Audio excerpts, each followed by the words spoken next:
to go and start from the beginning with you. How did you get into the business, and what interested you?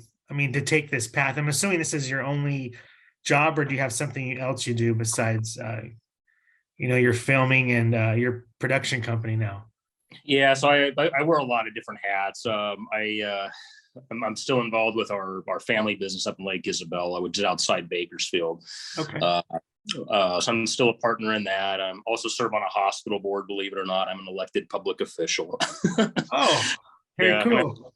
yeah, and I'm involved with nonprofit stuff and government kind of stuff. But my career passion has always been film producing. Been doing it for almost 20 years, believe it or not. Started right out of high school. Had an opportunity to go to the New York Film Academy, and I was also looking at Vancouver Film School. And things kind of happened in life, and I decided to stay in Kern County and went through Syracuse College and did a business degree. And then in the midst of that, my father unexpectedly passed away. And so it's just kind of one of those things, things just happen for a reason. And so after he passed away, I got behind in a couple of semesters, and in trying to get caught up, I found out that there was this filmmaker that moved back to the area. His name was Chuck Barbie. He had worked in the industry for 40 years and got an Emmy Award, worked on Star Trek and Night Court, a lot of TV shows, tons and tons and tons of commercials and documentaries. But anyway, he retired and wanted to do this documentary film about the Wild West, and was going to do these film classes at Syracuse College. So I says, well, heck, why don't I just, jump on board there? And, kind of Hollywood came to me instead of me going to Hollywood. Yeah. Yeah. And so I started taking his classes and started working as a production intern. And then within a couple of months, he brought me on board as one of his co-producers as a full time. It was my first paying gig at age 19, 20 years old or so. And I did that for about a year and got a lot of invaluable experience. And then after that, I did go down to LA, went through the entertainment business program at UCLA, kind of learned all about the contracts and copyright law and film financing and distribution, all the boring stuff a lot of people in the industry don't want to know about. And then later on, I did do a producing program through Vancouver Film School, which I, of course, had been looking at when I was younger, and did a program there just to kind of like fine tune some of my education. But after I was done at UCLA, met up with a couple of partners that I got very acquainted with in the LA area, and we decided to form a company, Film Regions, and we added international because we started doing a lot of consulting work with folks outside of the US. And it was shortly thereafter, after we incorporated the company, we did a movie called Amityville Horror, which was a documentary about the famous Amityville case in Long Island, New York. And that production really kind of it kind of came together really, really fast. We went from development to securing financing within 6 months. I mean, it was a really fast process. And so we filmed that in 2010 and 2011. And that was the film that kind of put us kind of on the map. It played at all the major film festivals around the world. BFI London Film Festival, Fantastic Fest, Fantasia. Wow. Yeah. And then IFC bought it for distribution. And was that the first production that your company did? Was Amityville Horror? Well, that was our first big production. We had done 2 productions before that. We actually did a co-production in Indonesia. Okay. It was just a comedy, it was a kind of a combination. It was comedy, horror, and drama. It was kind of a mix of genres. It was called One Day When the Rain Falls, but in translation, the Indonesian title is Humadan Mujin Mujan, which means One Day When the Rain Falls. But the director of that film, Ifa Isfansia, he's one of the huge emerging filmmakers right now out of Indonesia. A couple of years ago, he came this close to getting an Oscar nomination for Best Foreign Language Film, and he got defeated by in the what do they call it, the shortlist, the Oscar shortlist. he got defeated by Parasite. So, Okay. and Parasite, of course, won the Best Picture and Best Foreign Language Film, won Yeah. 2 Oscars. But anyway, that was his first film, and they needed a co-production company in the U.S. They had gotten funding from what's called the Rupert Bowles Fund from the International Film Festival of Rotterdam, and one of the requirements was having a U.S. producer on board. So that's how we kind of came involved with that. And then around that same time, I had a colleague in Canada, his name was Sean Grady. He did a film called Operation Mongoose. It was kind of a mockumentary comedy film, but what was kind of interesting about that film is that there was a guy in that film named Jason Eisner, and nobody knew him at the time. But after a few years after we did that film together, he went and did Hobo with a Shotgun and the VHS films, and he's really big now. Yeah. And so that was he had a small part in that film. But my Amityville Horror was the first major film that our production company had done up until that point. And did you know a lot about the story before you got involved with this project? Did you know a lot about the Amityville Horror and all the background with the DeFeos and Blythe family? Yeah, I did. Yeah, of course, and I'd seen the films too. I was a fan of the original film, and the filmmaker who brought me involved on board the project, it was Eric Walter, the director of the film. He was really very familiar with the case. He had years and years of just studying a lot of the people involved, interviewing people. He had gone back and forth to New York several times before I came on board, and then Eric was a partner in my company for many years, but he directed the film and I produced it. But also the Amityville Horror was the first film that I really was involved, like from inception all the way through distribution. It was a really I'd say out of most of the films I've been involved with the exception of maybe The New Hands, it was the one film that just I was involved with hands-on from start all the way to finish. Yeah, it's been a while since I've seen it. I'm actually going to revisit it now. It's been, I think the last time I saw it was actually when it first came out, and it was, for me, I've been kind of obsessed with the whole thing since I was very little. My grandmother had the book, The Amityville Horror, and I was probably like 4 years old. And in the book, it said, "This book will scare the hell out of you." And it had the devil's tail, and it just was intriguing. Then I found out that Ryan DeFeo, he murdered the family on my birthday, not the same year, but November 13th. Oh, wow. I was born in 1980. So I'm like, oh, wow, this is kind of creepy. And then in 2000, they released on the History Channel.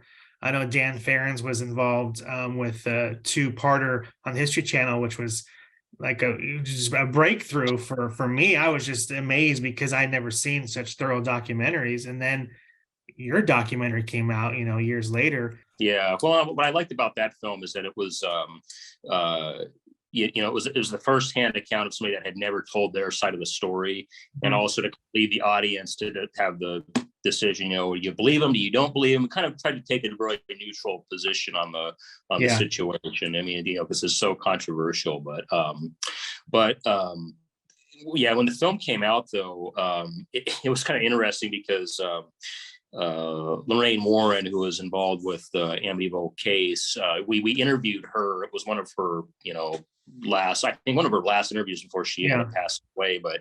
But when our film came out, James Wan's The Conjuring had just came out, and which was, of course, that was based on Lorraine Warren and their previous investigations with the supernatural. And so The Conjuring kind of helped our film, get a little boost. We had a limited theatrical run by IFC, but of course we did a lot of our business in VOD and DVD and whatnot. But with the brief theatrical release that we had, it kind of gave us a little bit of a boost. It's like, oh, there's the connection between The Conjuring and our film. So yeah, for sure. Because I know a lot of people didn't know who Ed and Lorraine were until The Conjuring came out, and that kind of put them on the map as like a household name at that point. And now people, just because I think they're going to be starting the 4th one here soon, a lot of people know who they are, and they're familiar with their work. Yeah, absolutely. That's interesting. Very interesting. And I got to bring up one of the films in your filmography, the Ginger Dead Man 3. Oh, Full Entertainment. I'm a big Full Moon fan, so that was really cool to see on your on your list. How did you get involved with that one? Yeah, so that was one of my first internships when I started out in the film business. When I was actually at UCLA, I'd taken a couple of internships. I worked at Senator Entertainment, which I think it's defunct now, but they had done the movie Unthinkable with Samuel L. Jackson. So I had a Okay. assistant assistant job on that film. But I thought, well, because I was always a huge fan of Charles Band, the old Empire Pictures movies, and it's like, well, I wonder if maybe get involved in one of his projects, just for fun, and sure enough, they were doing Ginger Dead Man 3, and so I with a lot of people got a exec producer credit, bought some of the memorabilia, but it was fun.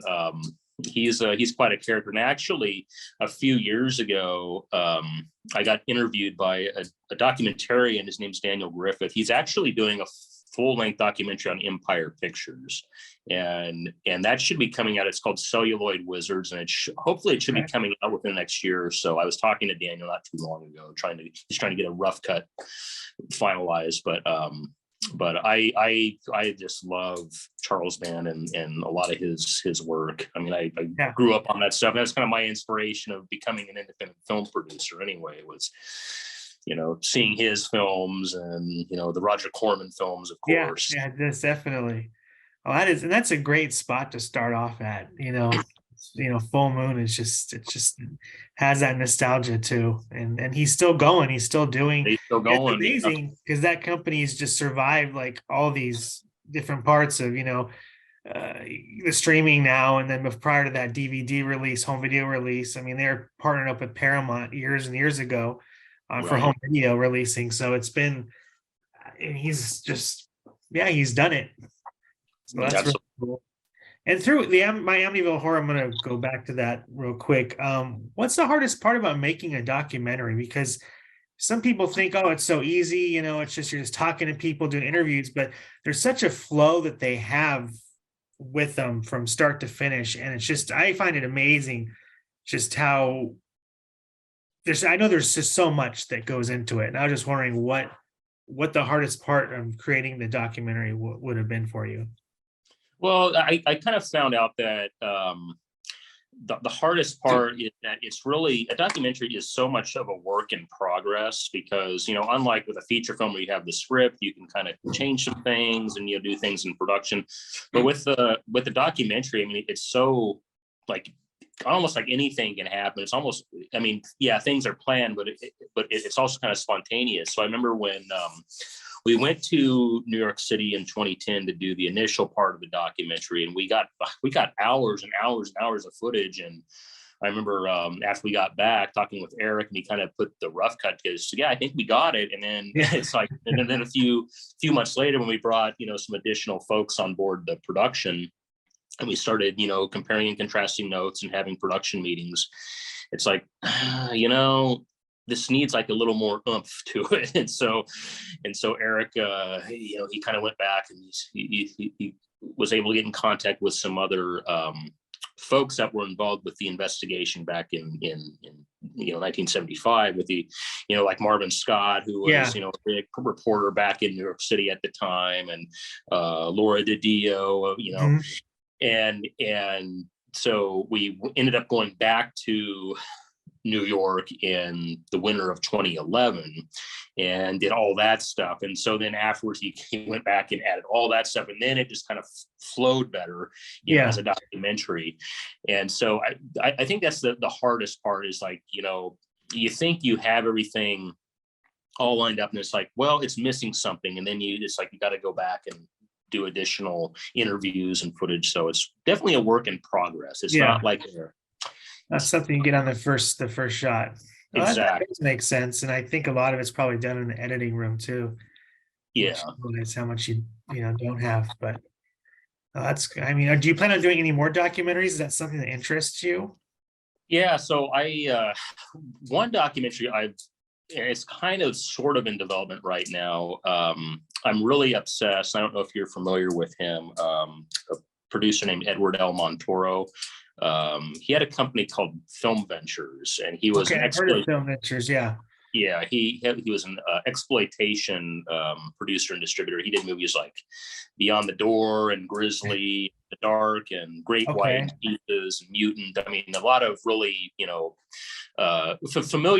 familiar titles, but a lot of people don't know his name. But those were his productions. Yeah. Well, so anyway, in 1984, he took $1 million from his company and just vanished and disappeared. Nobody ever heard from him since then. And so I've been obsessed with his story for years. And it's a story that is kind of an urban legend in Hollywood. A lot of people Yeah. have either forgot about him, or when they bring his name up, it's like, wow, he's still missing after 35 plus years and nobody's heard from him.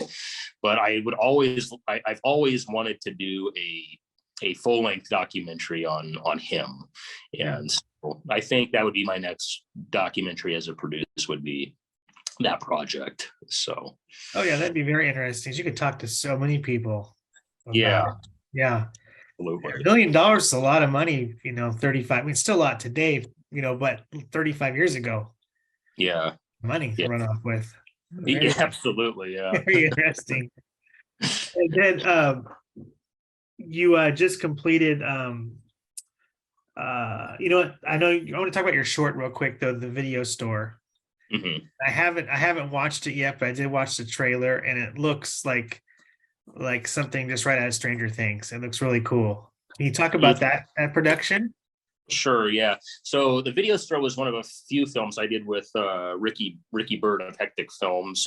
We've kind of had a partnership for a few years, and we had done a mob movie, Booze, Broads, and Blackjack, with Vincent Pastore from The Sopranos, and then we did Machine Gun Baby, which was a grindhouse film, and then with Brent Stevens. And then he said, well, I want to really do a film that's kind of more family oriented. It's not too scary, but it's kind of sci-fi. And for being a fan of Stranger Things, obviously, and we really appreciate, Ricky and I growing up in the 90s, going to the video store. And so he said, what this would be so cool to do try to do a film about a bunch of kids going to the video store and then in the midst of an alien invasion going on. And so we had a lot of fun doing that. I mean, and Ricky has a whole, mini studio in Bakersfield, but just the practical effects of doing the alien animatronics and the small set design of Bakersfield getting, invaded by aliens. I mean, it was just really like, wow. It's like, for an independent filmmaker, like he really is on top of it. And then we got a cameo out of James Duvall, who was, of course, in Independence Day, and I'd worked with James before. He had been in Booze, Broads, and Blackjack the previous year with us, and we had Kelly Maroney, who of course was a Knight of the Comet, and so it was kind of like homage to those two films. But we had a lot of fun doing it, and it was a pretty quick production, even though it was a short film. I think from a long-term standpoint, Ricky would like to do a feature film that's is not like a typical horror sci-fi film, but it's kind of more a little bit family oriented, kind of like Stranger Things, where it's it's not too gory. It is scary, but not too scary. It just rides that line. Yeah, exactly. Yeah. And so we had a lot of fun doing that project though. That is awesome. And then we'll move on to, this is really exciting, your PGA for your new film, The New Hands. Yeah. So how did that come about? Yeah, so The New Hands. So a producer partner of mine, Pat Cusick, for a few years, our production company was in development on a film called Witchula, and it was supposed to be our first major motion picture. It was.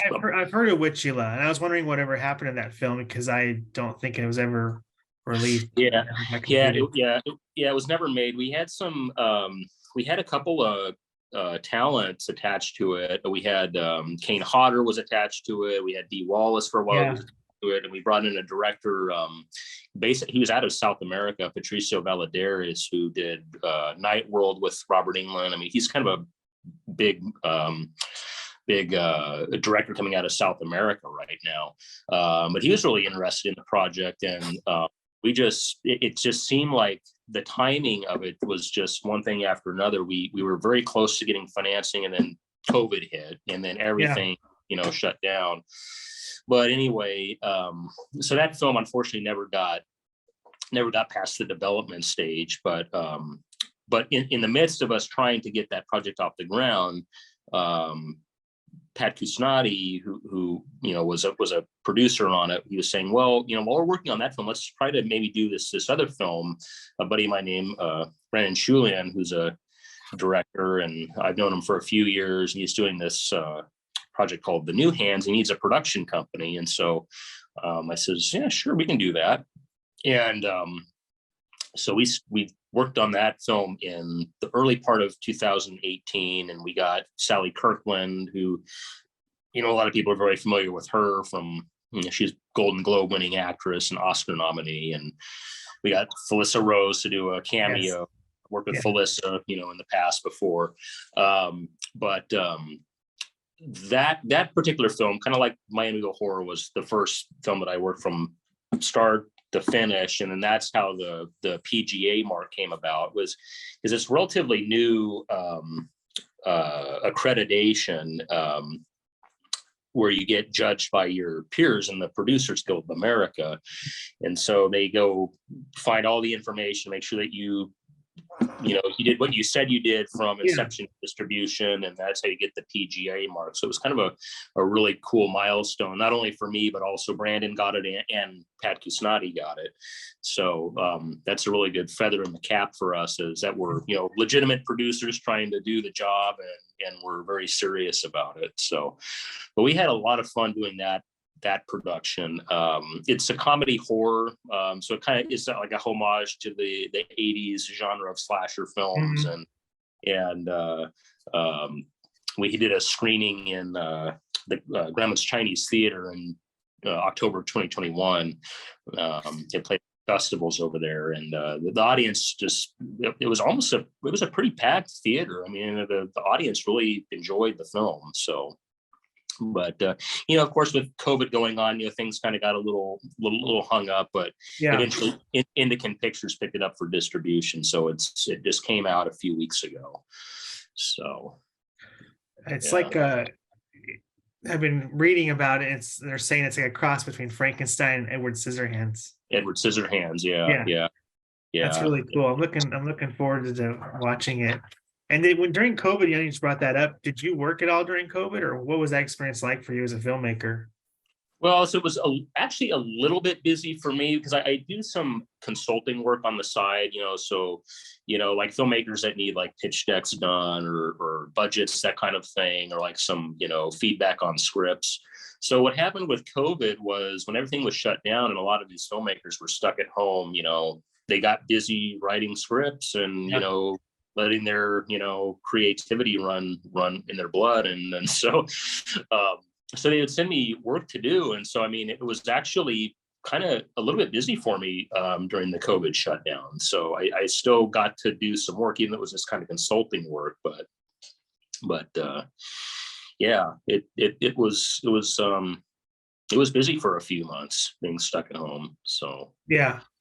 Well, that's good. And it seems like people I have talked to said they were, even like I have a friend who works on film. He's a script supervisor, and he said that he was actually pretty busy during COVID, because everybody was trying to make, they had the rules and regulations everybody had to follow, but he had to they were making a lot of content because people were stuck at home and that's all they could do is watch stuff. So yeah, absolutely. Yeah.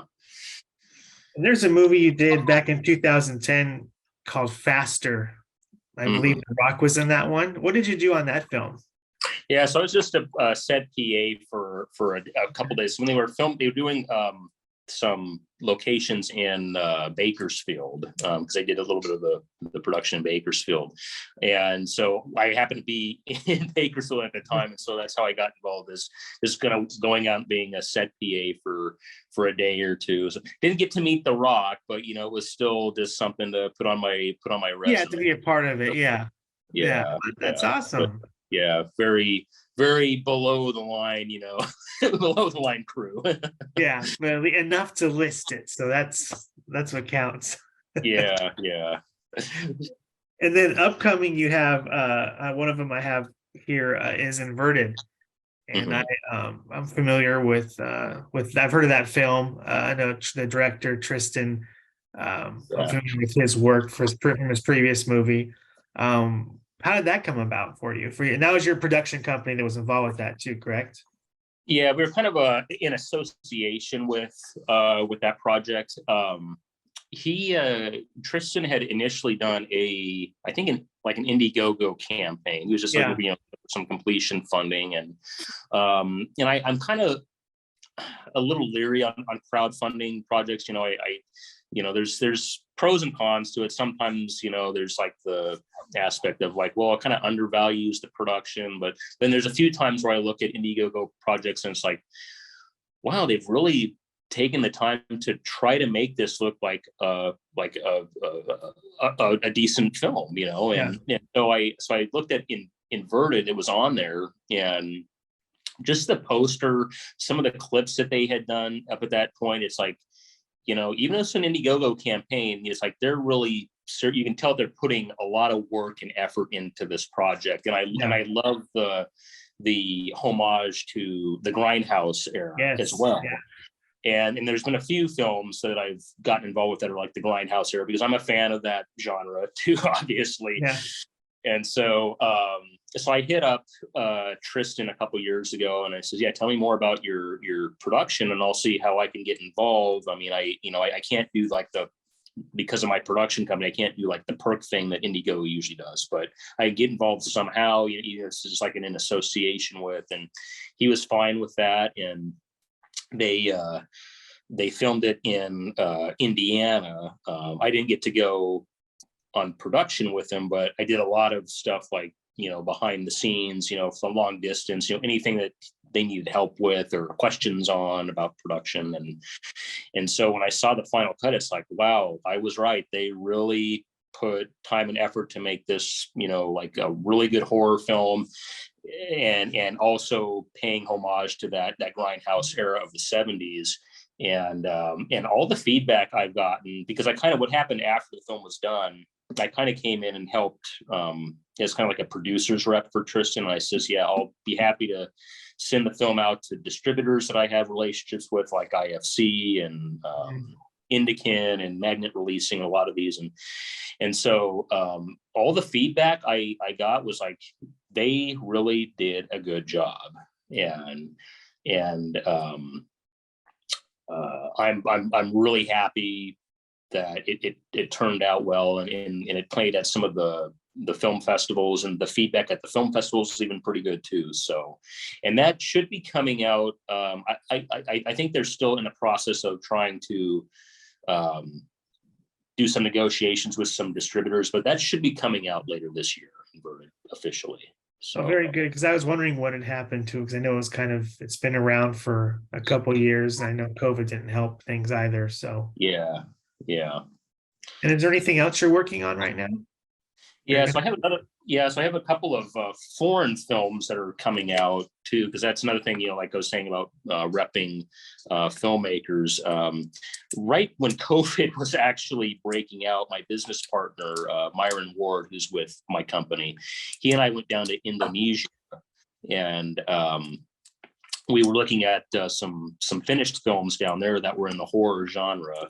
And so we looked at one called Seven Angels, and that one's coming out later this month. We have a partnership with Bondit and Buffalo 8, and they do a lot of VOD distribution, but that's coming out later this month. And so it was about a rock band, a female rock band that goes to a haunted asylum in Australia, and they're terrorized by a demon, and it's really high production value. And so we looked at that film, and another film that we looked at, ironically, it's called Zeta, and it's by a first-time female director, Amanda Ishwan, which is actually kind of interesting, because in Indonesia they kind of frown on women getting involved with stuff, because it's a very Islamic country. But she did this zombie film called Zeta, and it's ironically about a pandemic that drives everybody nuts. And Yeah. but they did this right before COVID happened. And so when we got out of Indonesia and now the pandemic is like a worldwide thing, it's like, wow, that's kind of ironic that we're acquiring this film for US distribution about a pandemic. But Yeah. but anyway, Bonded is going to be handling distribution for that film. We did do like a very dry release back in 2020, but Bonded's doing a more official formal release for it.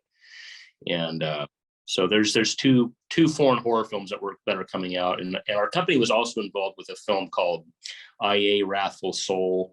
It was a big horror film out of Australia, but it was produced by some really talented filmmakers out of India, and it's a creepy movie about demonic possession, kind of a psychological supernatural thriller. That film is out and released now, but our company is kind of more involved with like trying to find sales in some foreign territories and contacts that we had. So yeah, I mean, we've been really busy. Yeah, I was gonna say you are staying busy, that's for sure. Yeah. And is there anybody that you've dreamed about working with that you've always wanted to work with in film, whether it be another actor or director, or producer, anybody? Or like who's inspired you over the years? I know we talked about Charles Bannon, Full Moon, in the early years. Is there anybody else that you've really looked up to? Oh gosh, yeah. I mean, I would love to.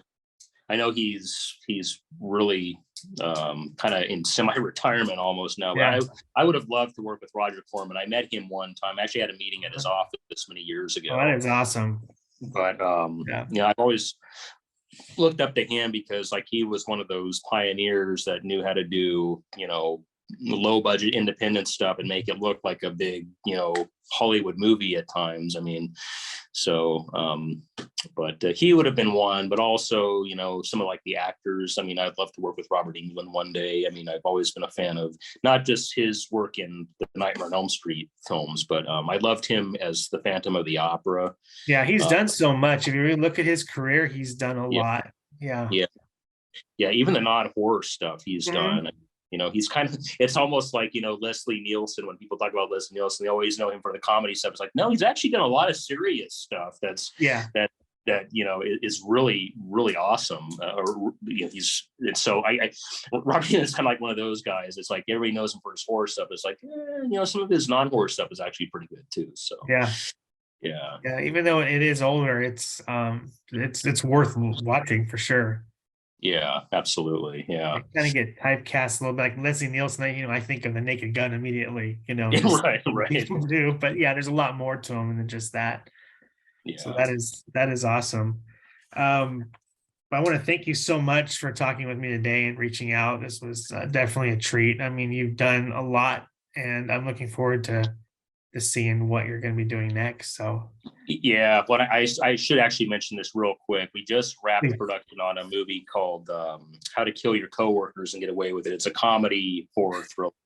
Pat Gusnati directed that. We worked with Michael Pare on that film, but we should hopefully see a release maybe later this year, or at least have a rough cut ready for distribution later this year. That's a catchy title. I think a lot of people are going to be intrigued by that one. Yeah, absolutely. Yeah. Yeah, and I also might be doing a collaboration with a gentleman named Francisco Di Ponte. He actually had a small role in the new Terrifier 2 movie, but he's doing a horror film.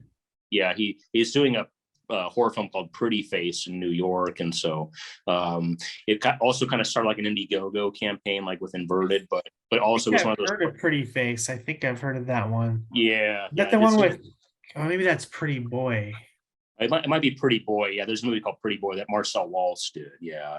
Okay, because there's one with Caroline Williams, and I don't remember if it was Pretty Boy or Pretty Face. I think Caroline Williams was in that one. Yeah. Okay. Yeah, Pretty Boy. Yeah.